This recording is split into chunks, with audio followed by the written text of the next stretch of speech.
یہ آیت اتری حضور غم امت میں روئے. ہم سوتے ہیں وہ ہمارے لیے جاگتے تھے، ہم مست ہیں وہ ہمارے لیے ساری ساری رات روتے تھے. حضور روئے. مدینہ منورہ کی بستی سے باہر نکلے، جبل صلا پہ غار سجدہ. وہ جبل صلا آج توڑی جا رہی ہے. 1975 تک وہ غار موجود تھی، اب اس کو بھی توپ سے بارود سے اڑا دیا گیا. حضور صلی اللہ علیہ وسلم اس پہاڑی کی طرف گئے، اوپر غار تھی، اس غار میں تشریف لے گئے اور وہاں جا کر سجدے میں سر رکھ کے رو رہے، یا اللہ پل بڑا خطرناک اور امت بہت کمزور، میرے اور آپ کے لیے رو رہے ہیں. ادھر مدینہ منورہ میں حضور نظر نہیں آ رہے، مدینے والے ڈھونڈ رہے ہیں کدھر گئے. حضرت ابو ہریرہ فرماتے ہیں مجھے حضور نظر نہیں آ رہے تو میرے تو سانس لینا مشکل ہو رہا ہے. میں ادھر دیکھ رہا ہوں ادھر دیکھ رہا ہوں. ایک نے مجھے بتایا میں نے حضور کو ادھر جاتے ہوئے دیکھا تھا، تو کہتے ہیں میں ادھر چلا، آگے گیا تو آگے جا کے دیکھا کہ ایک چرواہا بکریوں کو چرا رہا تھا اور بیٹھا ہوا تھا. تو میں نے جا کر اس چرواہے سے پوچھا. کیا پوچھا؟ سنیں، مولانا روم مثنوی میں بیان کرتے. گفت چوپا مرمرا معلوم نیست، منمی دانم محمد نام کیست صلی اللہ علیہ وسلم. حضرت ابو ہریرہ فرماتے میں اس کے پاس گیا.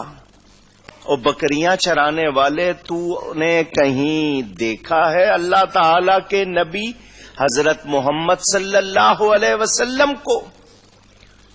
اس نے کہا جی میں اس نام کی کسی ہستی کو جانتا نہیں، مجھے نہیں معلوم یہ کس کا نام ہے اور اس نام والی ہستی کون ہے. حضرت ابو ہریرہ نے کہا تو میرے نبی کو نہیں جانتا؟ اس نے کہا نہیں. کہا سن، تو اگر ان کا نام نہیں جانتا تو میں تجھے ان کا حلیہ بتاتا ہوں، جس کو اردو میں آپ حلیہ کہتے ہیں. سن، ان کا چہرہ اگر تو دیکھے تو تو چاند کو دیکھنا بھول جائے. چاند سے زیادہ ان کا چہرہ چمکتا ہے. ان کی آنکھیں ایسی ہیں، ان کے ہونٹ ایسے ہیں، ان کے گال ایسے ہیں، چہرہ ایسا ہے، چال ایسی ہے. اس نے کہا میں جانتا، میں نے اس طرح کے حلیے والا، اس نام والا کوئی بندہ سنا دیکھا نہیں. فرمایا یہاں کہیں گزرتے ہوئے، نماز پڑھتے ہوئے کسی طرف؟ اس نے کہا ایک بات بتاتا ہوں، ای قدر دانم کے اندر تیرغار، زارمی نالد کسے لیلو نہار.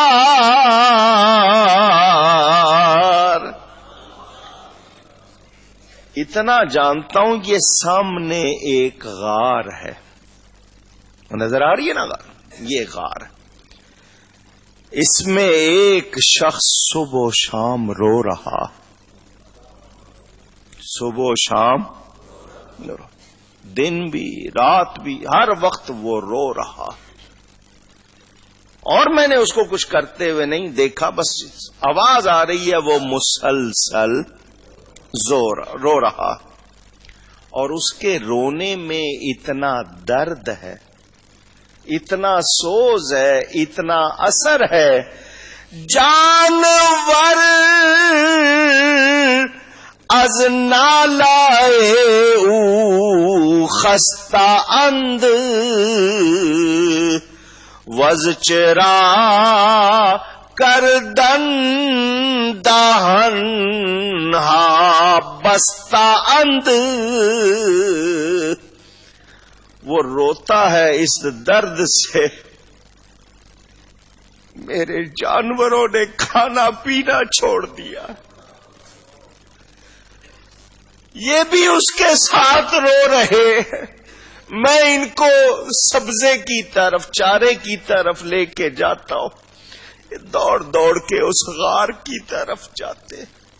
میں نے ان کی آنکھوں سے بھی آنسو بہتے دیکھے.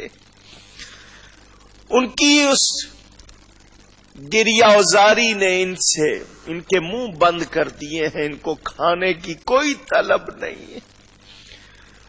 حضرت ابو ہریرہ کو سمجھ آ گئی میرے آقا ہی ہے جو یقیناً رو رہے. او چرواہے تیری ان بکریوں کے میں قربان جو میرے آقا کے غم میں رو رہی ہے. اور یہ بتا تو نے ان کی آواز نہیں سنی؟ تو نہیں گیا غار میں دیکھنے؟ اس نے کہا جی جانے کی ایک دو مرتبہ کوشش کی، روب ہوتا ہے، میں پیچھے ہٹ جاتا ہوں. وہ کہا چل تو نے دیکھا نہیں کچھ سنا؟ اس نے کہا ہاں میں بتاتا ہوں. می کند با گریائے ہر ساتی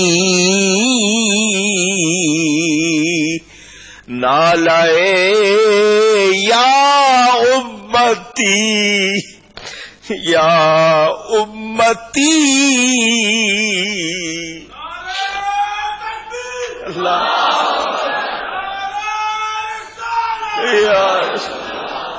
میں جب بھی گیا ہوں میں نے صرف ایک ہی آواز سنی ہے، وہ رونے والا رو رہا ہے اور یا امتی کہہ رہا ہے.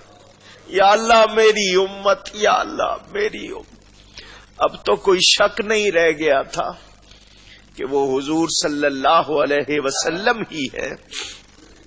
حضرت ابو ہریرہ کہتے میں دوڑ کر گیا، دیکھا تو جس کے قدموں کو عرش معلا ترستا ہے وہ پتھروں پہ اپنا ماتھا رکھے ہوئے رو رہے، سجدے میں ہیں اور رو رہے. میں نے عرض کی حضور آپ کے بغیر تو مدینے میں روشنی نہیں ہے. حضور ہم آپ کو نہیں دیکھ پا رہے تو ہمیں کچھ اچھا نہیں لگتا. چلیے. حضور صلی اللہ علیہ وسلم نے حضرت ابو ہریرہ کو آیت سنائی اور پل صراط کی سختی بتائی. فرمایا جب تک امت نہیں بخشواؤں گا سجدے سے نہیں اٹھوں گا. حضرت ابو ہریرہ نے دیکھا حضور صلی اللہ علیہ وسلم بہت غمگین ہے اس وقت. مدینہ منورہ آئے، بستی میں آ کے لوگوں کو بتایا. حضرت ابو بکر دوسرے صحابہ پہنچے، نبی پاک کو روتا دیکھ کر سب رونے لگ گئے، وہ بھی سجدے میں پڑ گئے. کیا بنے گا؟ اللہ کے نبی کو کیسے خوش کریں؟ کسی نے کہا جب اپنی شہزادی کو دیکھتے خوش ہو جاتے. کسی طرح حضرت سیدہ فاطمہ زہرا کو لاؤ، ان کو حضور دیکھتے ہیں تو خوش ہو جاتے. حضرت سلمان فارسی حضور نے ان کے لیے فرمایا سلمان و منا اہل بیتی، سلمان میرے اہل بیت میں سے ہے. ان سے کہا گیا جاؤ تم ہی لے کر آؤ. حضرت سلمان فارسی فرماتے میں آیا، سیدہ کے دروازے پر دستک دی، سیدہ کو ساری بات سنائی. ان کا میں چلتی ہوں. وہ کمبل اوڑھ کر باہر آئیں. حضرت سلمان فرماتے ہیں وہ کمبل پیوند جوڑوں سے بھرا ہوا تھا، جگہ جگہ اس پہ جوڑ لگے ہوئے تھے، ٹانکے لگے ہوئے تھے. میں آگے چلتا رہا کہ میری نظر سیدہ کے قدموں پر بھی نہ پڑے. جب ان کو لے کر آگے گیا، یہ دیکھیں شہزادی کونین ہے، ان کے لیے روز جوڑے آتے، ایسے ایسے آتے کہ دنیا میں کسی نے دیکھے نہ ہوتے، مگر انہوں نے دنیا کو اختیار. اونچی فرماتی ہے مجھے کسی نے نیا کرتا دیا، بڑا صاف ستھرا اچھا تھا، مجھے ملا، میں نے سوچا میں اس کو پہنوں گی. میں نے ارادہ کیا، باہر کسی نے دستک دی کہ میرے پاس کپڑا نہیں، مجھے کپڑا دو. فرماتی ہے میں نے سوچا نیا پہن لوں، جو پہنا ہوا ہے وہ اس کو دے دوں. جب بدلنے لگی خیال آیا اس نے تو اللہ کے نام پر مانگا ہے، تو میں اللہ کے نام پر پرانا دوں. فرماتی ہیں پرانا پہنے رکھا، نیا اس کو دے دیا. پیغام کیا دیا سیدہ نے؟ آج ہماری خواتین ان کا نام سن کر اپنی محبت کا اظہار کرتی ہیں کہ نہیں ہم ان کی غلام ہیں، ہم ان سے محبت رکھنے والی. کیا ہو گیا ہے؟ شرم و حیا کہاں گئی؟ ناخن بڑے ہوئے ہیں. یہ جو بھویں ہیں جن کو چھیڑنے کا حکم نہیں ہے، وہ اس طرح بنائی ہوئی ہیں جیسے اللہ نے صحیح نہیں بنائی، ہم صحیح کر رہے ہیں، معاذ اللہ. کپڑے پہن کے بھی برہنہ رہنا، کیا یہی حضرت فاطمہ سے محبت ہے؟ پوچھ رہا ہوں میں، کیوں ایسا ہو رہا ہے کہ آپ لوگ مرد نہیں رہے؟ ایسا کیوں ہو رہا ہے کہ بندے مرد نہیں رہے؟ مجال تھی بیٹی کی، بیوی کی، بہن کی کہ وہ ایسا کرتی. ہم لوگوں نے فیشن پہ جب ان کے ساتھ بیٹھ کے ناچ گانے دیکھیں گے، جب ان کے ساتھ یہ سب کچھ ہوگا تو بولو پھر وہ ہمارا لحاظ کریں گی؟ پھر آپ کا ان پر روب ہوگا؟ تو آج ایک زمانے میں سنا تھا جس کا شوہر نہیں، سر کا سائیں نہیں، اس کا سر ننگا. آج تو کسی کا بھی نہیں ہے کیونکہ سب کے سر ننگے ہیں. ہم نے اپنی عورتوں سے اس چیزوں کو دور کر دیا. اب ان کی فوٹو آتی ہے اشتہار میں، جو چیز بیچنی ہو اس میں عورت. یہ مسلمان ہے کیا؟ واقعی یہ سیدہ سے محبت کی نشانی ہے؟ سوچنا ہوگا، اس قوم کو غور کرنا ہوگا اور آپ کو سوچنا ہوگا. اگر آپ چاہیں گے تو پھر یہ بے راہ روی ہو سکتی نہیں. حضرت سیدہ جب قریب آئیں صحابہ ہٹ گئے، ادب والے تھے. غار میں ابا جان کے پاس پہنچی، حضور صلی اللہ علیہ وسلم نے ان کو بھی آیت سنائی. سیدہ اللہ کے خوف سے اتنا ڈری کہ وہ بھی سجدے میں جا کے رونے لگ گئی، بہت روئیں. انہوں نے حضرت ابو بکر کو، حضرت علی کو اور حسنین کو بلایا اور کہا یا شیخ المہاجرین، اے مہاجرین کے سردار حضرت ابو بکر، یہ بتائیے آپ میرے بابا کی امت کے بوڑھوں پر خود کو قربان کرتے؟ حضرت ابو بکر نے کہا میں دل و جان سے اپنے آپ کو قربان کرتا ہوں. اپنے شوہر حضرت علی سے پوچھا کیا آپ میرے بابا کی امت کے مردوں پر، جوانوں پر اپنے آپ کو قربان کرتے؟ اور کہا میں کرتا ہوں. سیدہ نے ہاتھ اٹھائے دعا کے لیے، یا اللہ میں تیرے نبی کی بیٹی تیری بارگاہ میں ہاتھ پھیلا کر کہتی ہوں یہ ابو بکر ہے جو بابا جان کی امت کے بوڑھوں پر خود کو قربان کرتے ہیں. یہ میرے شوہر علی ہیں جو میرے بابا کی امت کے جوانوں مردوں پر خود کو قربان کرتے ہیں. یہ میرے بچے ہیں جو میں بابا کی امت کے بچوں پر قربان کرتی. خود کو میں بابا کی امت کی عورتوں پر قربان کرتی ہوں.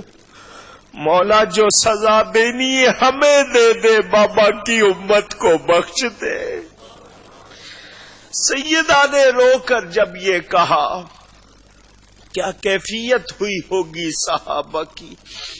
اسی وقت فنزل جبریل امین علیہ السلام آئے، وقال یا محمد صلی اللہ علیہ وسلم ان اللہ یقرئک السلام ویقول، اللہ تعالی آپ کو سلام فرماتا ہے، آپ کی بیٹی کو سلام فرماتا ہے، اور فرماتا قل بفاطمہ، اپنی بیٹی حضرت فاطمہ سے کہہ دیجئے لا تحزنی فإنی افعل بأمتک ما تحب فاطمہ۔ حضور آپ اپنی بیٹی سے کہہ دیجئے اللہ فرماتا میں آپ کی امت سے وہی کروں گا جو آپ کی بیٹی چاہے گی۔